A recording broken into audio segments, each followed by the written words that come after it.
Welcome to Financials with Ahau. It's a joy and a privilege to be together with you again as we continue on the Making Wealth series. And we are picking up on a conversation that I'm calling Reflections on Retirement. And it's a beautiful place to think about because, as we had said earlier, retirement really brings us to a place of thinking about the sunset years, like times when we're older, times when we have worked, and what does that look like? And this period, as I've been preparing just what we're going to talk about and what's been running through my mind, I had a very sad experience. I lost a very dear friend who I had met a few years back, done different things, and in the last few months, we had even come to be closer. And she wasn't young. Actually, when I was looking through the life timeline and realizing how old she was, she's actually passed away at 76. And when I met her, she was working actively, reporting where she was going at 9 and still serving and doing what she needed to do. And it really made me think, at what age do we define retirement?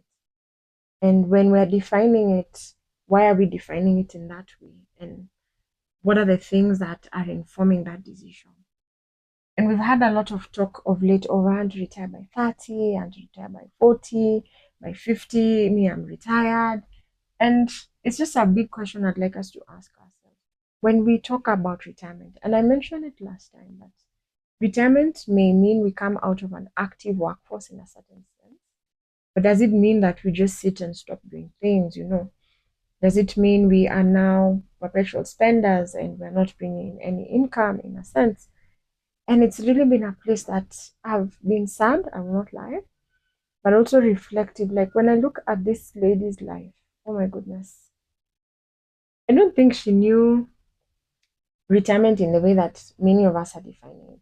I think she just chose something that she would commit her life to and she would do it to the end. And I look at even the things that she has been championing this past few years that I knew her. These are things that she started and just said, I'll start and I don't know how it will go, and people will come and support. When I look at where she was working currently, I see a transition system. She had younger people who are working under her who could be able to support the work that she does. And I'm just like, oh dear God, how are we really doing this? How are we going to build up on this? How are we going to plan ourselves? So even as we continue to have these conversations on retirement, I really want us to think. I really want us to put our mind in a place of what does it mean for me? How do I want this to look like? What is God calling me to do? How will He guide me? Like a very intentional place where our thought process is beyond how the world and the people around us have defined things, to a place where we're inviting a new way of thinking, a different way of thinking, God to define it for us. And we are saying, yes, I'm thinking of retirement, yet this is what I'm aligning it to. This is how I want it to look for me. This is how I want it to play out. Because this will matter in how then we think through our financials in this way. I'd invite us to write. That's the challenge I always leave us with. Write this down, pray it through, and just tell yourself, yes, we are reflecting on retirement. For some of us, it's going to be 5 years down the line, 10 years down the line, never in the way the world defines it, 50 years down the line.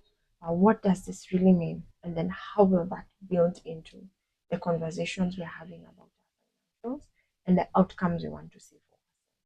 It's a very beautiful place to be. Not easy because sometimes it makes us think about the end of life, but please stay there so that we can grow together.